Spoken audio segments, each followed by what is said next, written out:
What's up, guys? NepentheZ here, and welcome back to another episode of The Road to Glory. I'm very frustrated with myself right now. I just recorded all of this video with my mic muted, and that's very frustrating because I talked about some brilliant things and we got into some really heavy detail about a few things. And as you guys probably know, if you've ever done something with a mic muted or, just like, I don't know, if you've ever gone through it in your head before or something like that, the second time you do it, it's just never the same.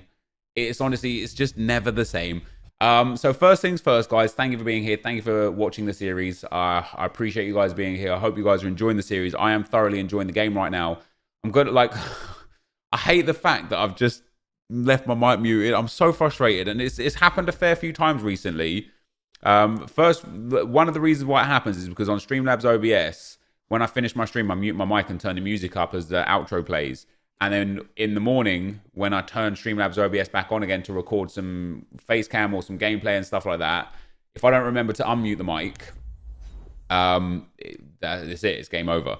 However, more recently, I have a new sound mixer here, and I have the mic muted when I've finished now, because I could just mute everything through one button on here, and I just forgot to turn it on this morning, and that's it. So that's a bit frustrating. I'm honestly triggered because the content, in my opinion, was brilliant, and you guys are just never gonna get to hear it. And when you think about it, I literally sat here talking to myself for 25 minutes, and no one on earth is gonna hear anything that I said, and that's devastating. So let's go. I want to it's not going to be the same. Khalid says, you should start playing the weekend league properly to see what you can achieve with this mega team.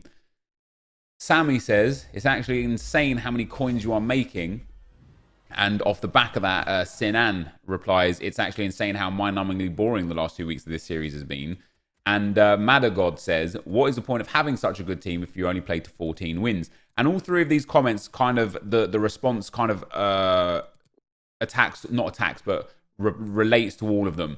So in the first sense of I should start playing the weekend league properly to see what I can get with this mega team, I just don't want to, right? And there's a few reasons why I don't want to.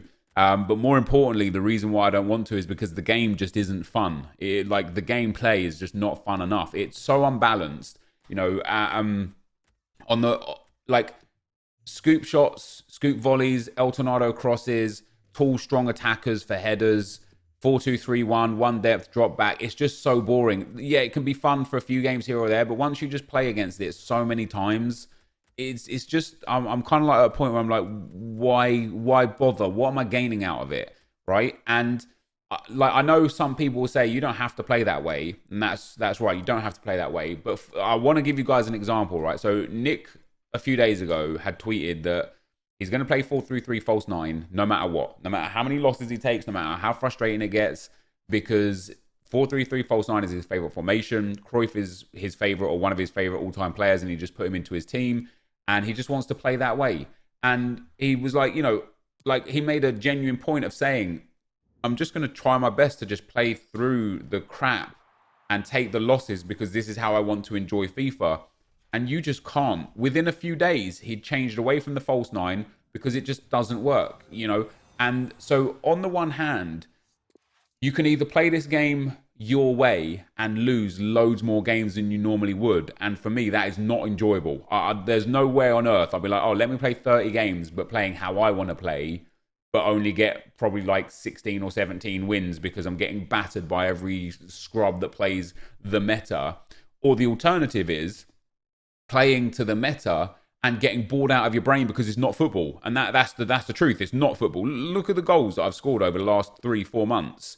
It's not football. We don't even score any good footballing goals. We score scoop volleys into headers. We score scoop volleys into one-time shots. We score first-time timed shots from ridiculous angles to go in the back of the net. We score near post corners and El Tornado crosses. And that's, crossing is part of football, but no, I've never in my life seen someone El Tornado the ball into a perfect cross to a back post, let alone consecutively in every game that they play. Nor have I ever really seen someone scoop the ball to themselves out on the wing to cross it in. I've never really seen someone like you probably could find a few examples of this, but I've never really seen someone scoop the ball up to themselves to bang it home from 35 yards. It just doesn't happen, at least not often. And because EA haven't balanced this game, or they've taken too long to balance it, and now they don't care anymore because they're working on FIFA 20. We're at a point where the gameplay it's just not football, and I don't like. I don't want to play a game that's not football. I want to play a football game. I want to play a football simulator. But in FIFA 19, more so than any other game before ever, this is as unbalanced as it's been. And that's sad. You know, at least last year with the low drivens, you actually played good football. You created good chances and you got into the box to take that low driven shot. You could create free flowing passing moves. I remember watching El Dasari last year in one of the main event, the main tournament that he ended up winning, and he played some just beautiful football. And I started watching him and I was like, damn, he's in a 4-4-2. He just plays a brilliant, beautiful passing game, and it looks fun. Okay, competitive FIFA is generally quite boring to watch because they're all very passive. They all abuse overpowered skill moves and so on and so forth. But I watched him and I was like, that is just beautiful football. And so I started playing it and started adapting my gameplay to the same thing. And I enjoyed it a lot. And I started winning loads of games because I was playing really nice FIFA.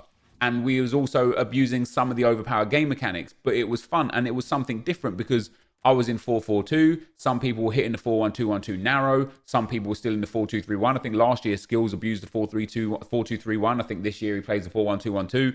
And there was variation. Even though the gameplay was still unbalanced, it still wasn't a perfect game.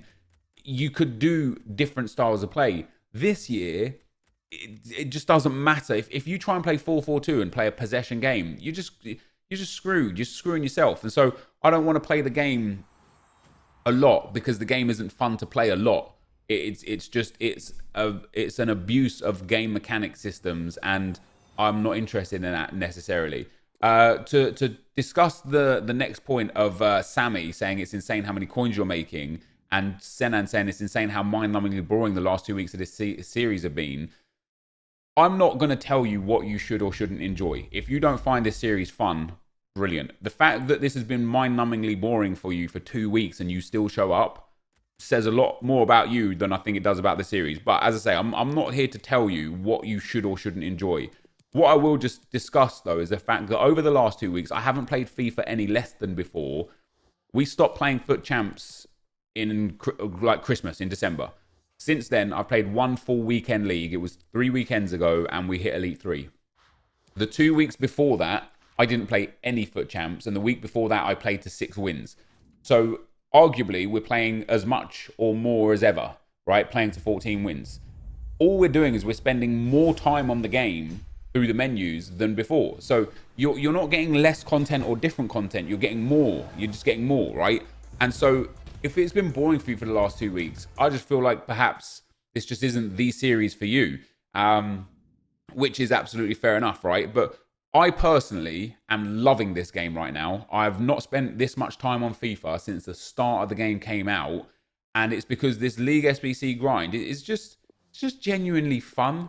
Building up towards my favorite team or the best team or prime icons or whatever, opening packs, which gives you that little buzz if you hit something big, crafting icons and putting players in my team that I can play with to a degree of fun, you know? And for me, 14 wins just seems to be that threshold of, okay, so I can enjoy the game enough here to the point where I'm having some fun, but I don't get to the point where it's just two guys that are very good at FIFA playing against broken game mechanics and one of them winning based off of some randomness, right?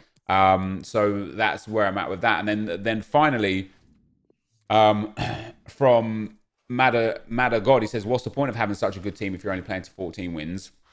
And my response to this, which I just discussed in the part of it that no one will ever hear, is what's the point of playing on? Like, seriously, what benefit do I get out of playing to Elite or top 100? And I just want to start off by saying I'm not top 100 level. Okay, I'm just not. We'll get into this in a little bit in a second, but I'm not top 100 level. But what's the point of playing on? What's the point of playing 30 games? For better rewards means nothing. The problem with this game is EA give us a game of chance, right? So, for example, 3 weekends ago when I finished Elite 3, I packed Michael Ballack out of my Ultimate Pack from Rivals Rewards. and I didn't really pack much else out of the FUT Champs rewards, and my red cards were okay. 2 weeks ago, I played to gold 3, and I packed Heung-min Son in form, and I packed Courtois, PK, Isco, and in-form walkout Dante, all in the same pack, all from rewards. And then this week just gone, I also played to gold 3, and I got a Rajan Angolan, and I hit 2 walkouts from the mega packs, and that was rank 3. So I've given you over the last 3 weeks 3 varying degrees of rewards, and on each of them, I have packed something big, showing that playing to a higher level makes no difference in terms of your rewards. It just, because this game is based on chance and luck. If you go to gold 1, all you get is the only thing you guarantee is 50,000 coins and a bad weekend, because you're going to ruin yourself by playing 30 games of FIFA or whatever under this gameplay, right? So you guarantee yourself 50,000 coins in reality. The other thing you guarantee yourself is 2 100k packs. But out of those 100k packs, as I proved in yesterday's video with the 2 100k packs that I got from the icons, it's all about luck. We opened those 2 100k packs yesterday. We got unlucky. We didn't get anything out of them, right? And if that was my gold 1 rewards after 30 games of FIFA, I'd be furious. I'd be like, what was the point of that?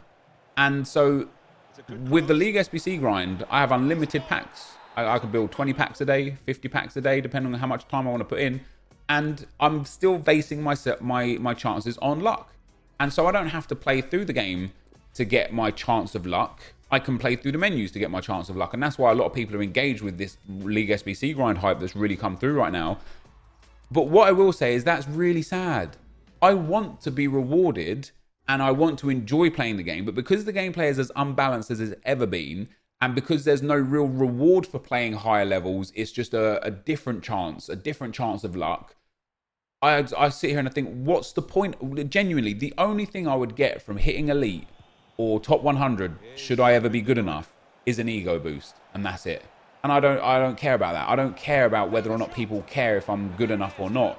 I've already hit Elite 2 a few times this year. 3 times we hit Elite 2. I've hit Elite 3 many times.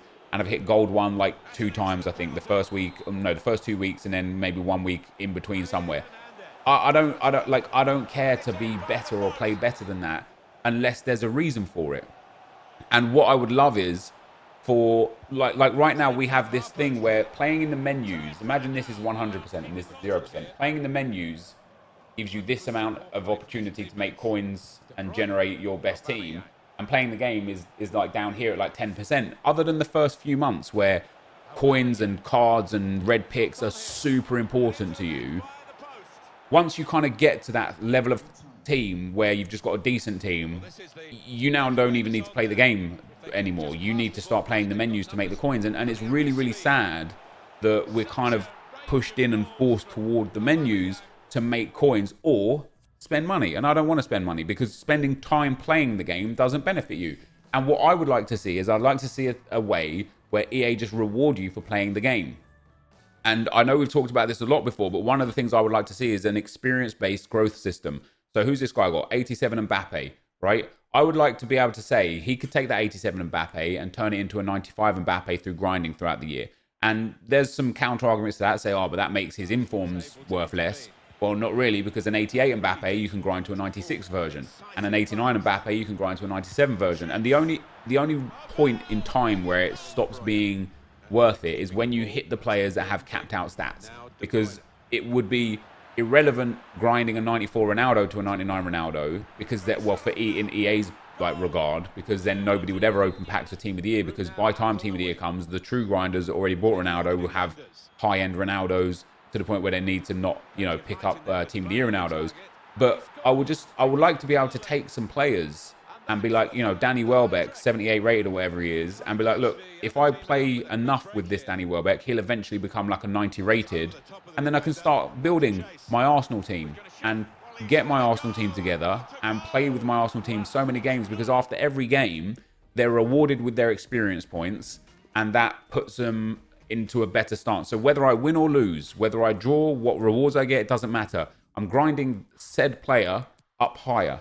And that's something that I want out of this game. It's something that PEZ has, and it's actually something that really attracted me to PEZ at the start of the game cycle, this year, When I got hold of PEZ, you could like offline grind for experience and stuff like that. If I enjoyed PEZ and if PEZ had a better Ultimate Team mode, I would play PEZ a lot more. If FIFA had a way, kind of like FIFA Mobile, where you can give and get experience for your players to improve them, I would play FIFA so much more. I would play FIFA so much more. Not menus. I would play the actual game, even in broken game mechanics, because everything has a point. It has a value. And right now in FIFA, it doesn't have a value. It just, like I say, you're playing for a chance at something. And I just don't want to do that in this current gameplay. If they balanced the gameplay and made it more enjoyable to play, I would play the game because I want to enjoy the game, you know? I want to play the game. Like I did at the back end of last year. I played so much FIFA during Festival of FUT, and after watching Dosari win the FIFA World Cup or whatever it was, I played so much FIFA because I was enjoying playing the game. This year, not so much. So what's the point of having such a good team but only playing to 14 wins? What's the point of playing on? Genuinely, I'm asking you guys, what is the point of playing on other than an ego boost? And I got into in the video that I had muted, I got into talking about being elite or top 100 level, and we have talked about it in very much detail before. But people seem to think that now that I have this team, I should just get top 100. But that's just not how FIFA works. And the way I try to explain it the best is like this. Even in a game where it means nothing to me, whether it's rivals or draft or foot champs for, say, my 6th win, right? It means nothing, my 6th win. It's just a means to an end towards 14 wins. If I'm like 0-0 against the guy in like the 60th minute and I'm struggling to break him down, I get so nervous and so anxious in that game that it just impacts my decision making and makes me a terrible player.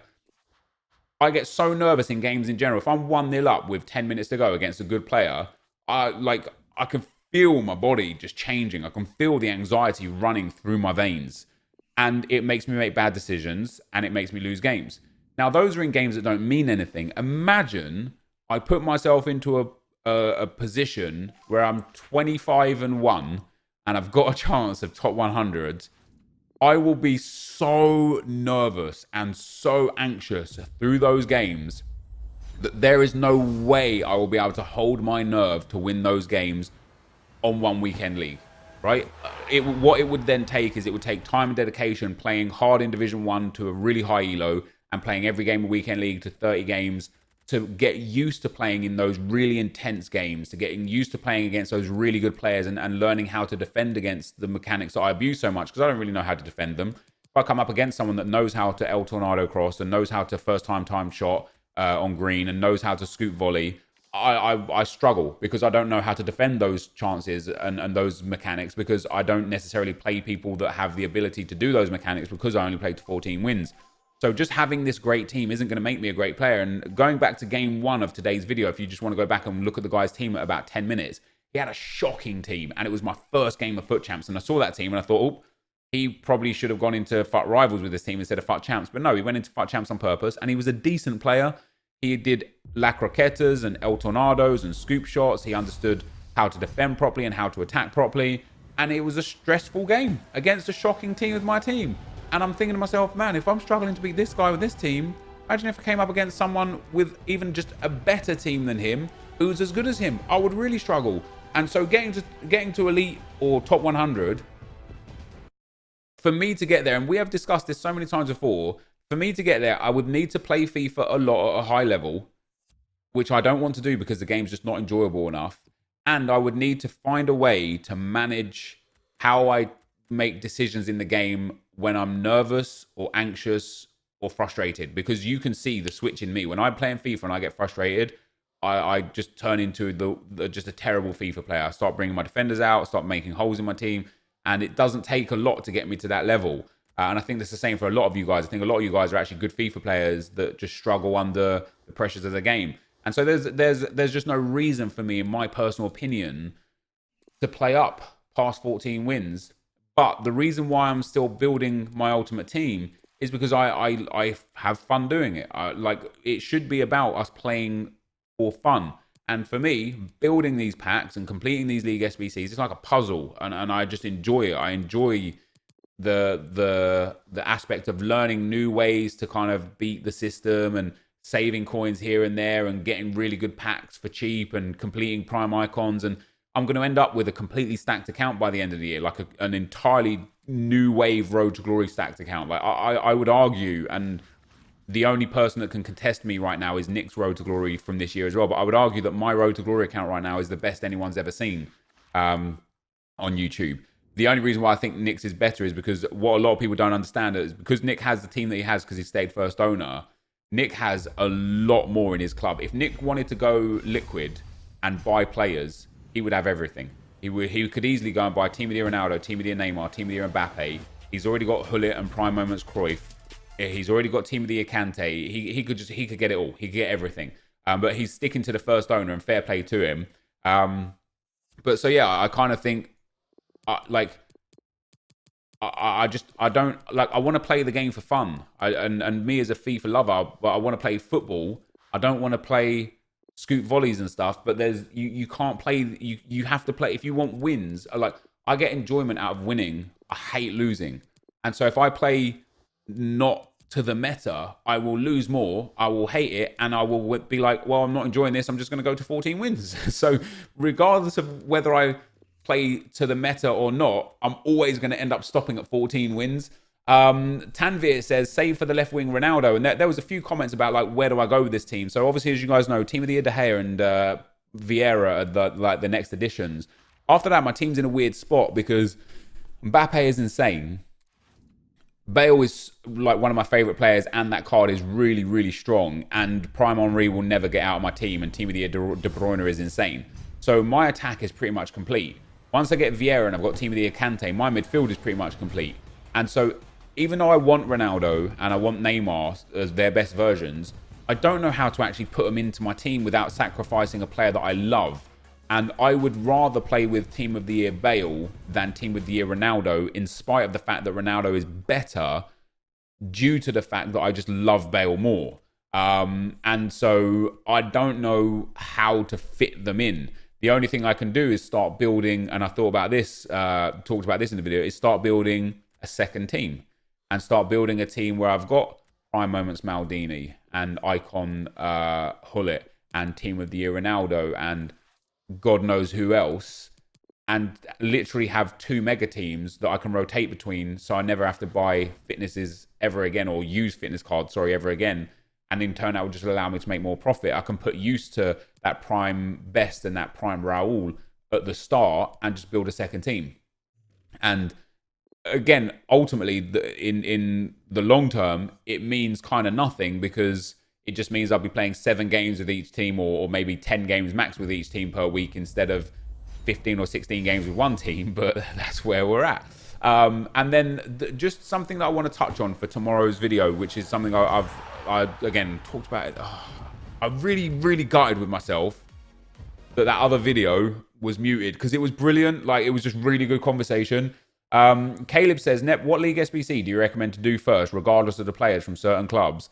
And ultimately, it varies depending on how many coins you have, really. But if you just go to Footbin, right, and hover over the little SBC button at the very top and click on something that says Challenge List Filter, I filtered it to Prime Gold player packs for a maximum of 20,000 coins. And you can get 1, 2, 3, 4, 5, 6, 7 Prime Gold players packs for less than 20,000 coins. Not all of them, but like per piece. So for example, Roma will get you a Prime Gold players pack for 14,000 coins. Napoli for 11,000 coins.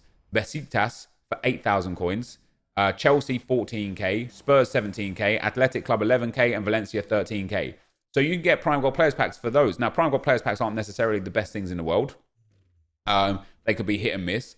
But, for example, if you went to Besiktas, first of all, and me saying this is going to cause this SBC specifically and explicitly to go up shortly, but there's so many goals in Besiktas and they get packed so often that it won't ever really be more than 10, 11k. But you can get a Prime Gold players pack for like 9,000 coins. And the beautiful thing about Footbin, and this is why I want to dedicate almost a video to it, is that Footbin is always wildly wrong and overestimated by at least 20 to 30%, which means you could probably get a Prime Gold players pack from Besiktas for about 7,000 coins, which is great. But I want to dedicate a video to understanding this, because there's still so many comments. Even though I did that 2-hour video, there's still so much confusion and so many comments about how things happen and stuff, that I'm going to dedicate tomorrow's video to working through all of those questions and giving you guys kind of a little bit more insight and information to it. And a lot of you don't need it, but a lot of you do. And then last but not least today, guys, I got rid of Torreira and Lacazette Butmus cards. The reason being is because when we complete the Arsenal squad, it will be Vieira, Petit, Aubameyang, Mkhitaryan, Henry, 5 of my 6, and Bergkamp. And that is 6 of my 6 attacking spots taken. So I don't need Torreira and I don't need Lacazette. And that's basically it, really. So I was kind of like looking through my team. I was like, I don't even need these guys. They don't even get into my Arsenal, like my best Arsenal team that we're going to put together. But this, guys, is going to be the end of the video. Thank you for watching. I hope you enjoyed it. If you did, be sure to leave a like, rating, comment, and subscribe to my channel if you haven't already. For now, guys, I'm out. Peace.